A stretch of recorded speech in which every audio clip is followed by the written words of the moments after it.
Un jour, alors que je discutais avec Lomique Perrotin, le créateur de la Filmwashi Company, j'ai eu l'heureuse surprise d'apprendre qu'il était en train de développer un nouveau film et qu'il comptait bientôt le mettre à la vente. Il m'a alors proposé de m'envoyer une pellicule afin que je puisse tester le nouveau film en avant-première avant sa sortie, et bien évidemment j'ai accepté. Voici donc mon test du dernier né de la Filmwashi Company, le film R.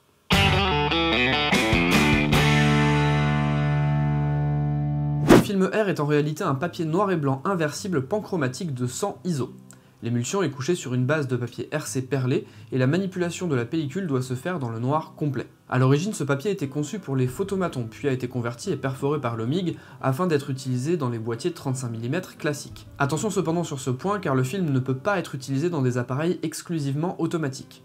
En effet, l'avancement du film est délicat et les avancements automatiques de certains boîtiers rendraient son utilisation impossible. Il est donc conseillé d'utiliser un boîtier manuel ou semi-automatique. Soyez également particulièrement précautionneux lorsque vous armez une vue, sous peine de louper des crans de perforation. Au mieux, vous aurez des vues qui se superposent, au pire, vous arracherez l'écran et vous ne pourrez plus faire avancer votre film. Le rembobinage du film est quant à lui un peu moins délicat malgré une résistance ressentie plus importante qu'une pellicule classique. Une fois le film terminé, je me suis rendu à l'atelier argentique à Nantes afin de réaliser le développement de ma Washi R. L'Omig avait fait parvenir d'autres films à Camille et Carole ainsi qu'un kit de développement noir et blanc inversible FOMA. Lorsque je suis arrivé dans la boutique, elles étaient en train de tester le procédé sur une pellicule 120 classique, une Rolei 400S, afin de faire quelques essais avec le procédé de développement. Le test s'est avéré plutôt concluant, alors nous avons décidé de nous lancer dans le développement de 2 films R. Si vous ne connaissez pas le procédé de développement inversible, ce qui était mon cas avant cette journée, voici comment il fonctionne. On réalise un premier bain de révélateur pour révéler les grains d'argent qui ont été exposés à la lumière, comme on le ferait pour un négatif classique. Cette étape dure 12 minutes.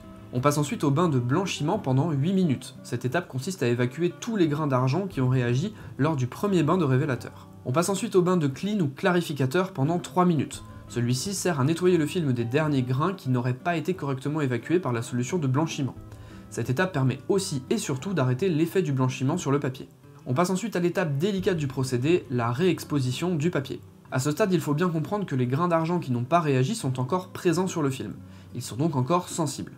A contrario, les grains d'argent qui avaient réagi sur le papier ont été évacués dans l'étape précédente, laissant apparaître le blanc du papier et donc les hautes lumières de l'image. L'étape de réexposition consiste donc à sortir le papier de la cuve pour exposer le film à la lumière et faire réagir les parties plus sombres de l'image. Pour le premier papier, nous avons exposé 45 secondes de chaque côté de la spire et pour le second, une trentaine de secondes environ. Je précise aussi que la spire était positionnée à 30 cm de la source lumineuse, avec l'axe toujours à la perpendiculaire de la source pour une meilleure diffusion de la lumière. Retour dans la cuve pour l'étape suivante avec un deuxième bain de révélateur, le même qu'utilisé à la première étape pendant 5 minutes. Même s'il n'est pas indiqué, il est préférable de réaliser un rinçage avant de passer au fixateur, et la dernière étape avant le lavage final, le bain de fixateur pendant 4 minutes. Vous remarquerez au passage que ces 3 dernières étapes correspondent à un développement noir et blanc classique. Dernière précision sur le fait qu'entre chaque étape, un lavage à l'eau du papier pendant 2 minutes est recommandé. J'en profite pour rappeler à ceux qui ne me suivraient pas sur Instagram que j'ai publié des stories en avant-première pour vous montrer un petit peu comment se passait le déroulement du film Washi R. Donc si jamais ce genre d'avant-première ou ce genre d'exclu vous intéresse, n'hésitez pas à aller suivre le compte capteur-argentique. Une fois le film sec, on se retrouve avec une bande perforée et des images positives directement sur le support. En analysant les différentes images, le film R présente un contraste modéré avec une latitude d'exposition assez restreinte. D'après nos tests, il semblerait qu'une surexposition du papier d'1 voire de diaph à la prise de vue est nécessaire afin d'obtenir une image correctement exposée. Voici d'ailleurs quelques images scannées avec mon Epson V600 et l'Epson V650 de Camille. Le film R se scanne en réalité comme un papier photo en précisant simplement au scanner qu'on veut numériser un support positif opaque.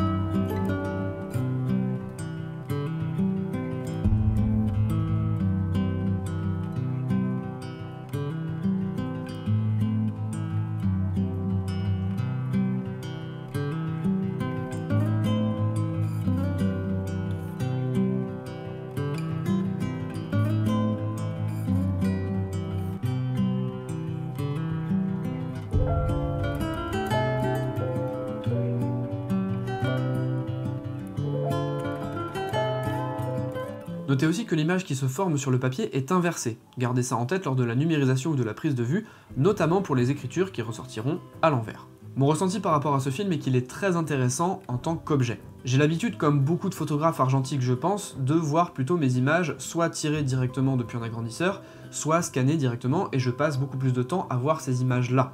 Je passe pas tellement de temps à observer mon négatif, à regarder comment il est fait, et globalement, dans ma pratique personnelle, la relation que je peux avoir avec mon négatif correspond juste à je le mets dans l'appareil, je le récupère pour l'envoyer au labo, et ensuite je reçois les images scannées, mais du coup, la pellicule, je l'archive juste dans un classeur au final. Avec ce film, je trouve qu'il y a un réel plaisir à considérer le support de prise de vue comme un objet à part entière. Il laisse aussi l'impression agréable de manipuler l'image en direct, en la considérant comme unique dans le sens où elle n'est pas reproductible au moyen d'un agrandisseur. La numérisation par le biais d'un scanner est bien sûr tout à fait possible, mais à mon sens elle a plus une fonction d'archivage. Je pense que je vais considérer ce film R comme une possibilité de faire des photos simples, sans prise de tête, des souvenirs que je conserverai sur le support de prise de vue. Ces vues ne seraient pas laissées dans un classeur à pellicule, mais bien affichées chez moi ou chez les gens à qui je souhaite offrir cet unique mini-tirage. D'ailleurs, je pense qu'il serait hyper intéressant d'avoir une version 120 de ce film, tout simplement parce que shooter en moyen format permettrait d'avoir beaucoup plus de possibilités en termes de format, justement, et d'en faire quasiment un mini-tirage pour offrir ou pour s'offrir à soi-même. Avoir un positif papier au format 120 irait totalement dans le sens de la vocation du film Washi Air, où le support de prise de vue est un support de l'image destiné à être vu, manipulé et exposé. Personnellement, en plus d'avoir découvert le film Washi Air, j'ai aussi découvert le procédé de développement inversible noir et blanc que je n'avais jamais expérimenté jusque-là. J'ai bien envie de poursuivre l'expérience en développant diverses pellicules en inversible, mais ça sera pour une autre fois.